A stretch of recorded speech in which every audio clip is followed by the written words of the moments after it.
বেরোনোর সুযোগ করে দেন গেট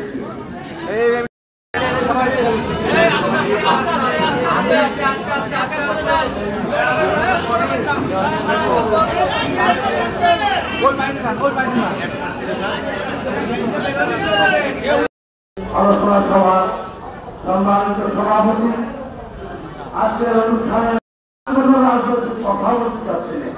আমি শুধু একটি স্মৃতিচারণ করতে চাই।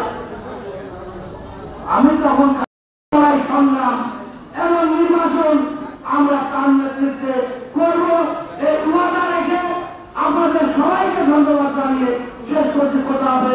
বাংলাদেশ জিন্দাবাদ। রণাঙ্গনের বীর মুক্তিযোদ্ধা, বাংলাদেশের সাবেক সফল রাষ্ট্রনায়ক, জেড ফোর্সের অধিনায়ক, বাংলাদেশ জাতীয়তাবাদী দলের প্রতিষ্ঠাতা শহীদ প্রেসিডেন্ট জিয়াউর রহমানের ৪৪তম শাহাদাত বার্ষিকী উপলক্ষে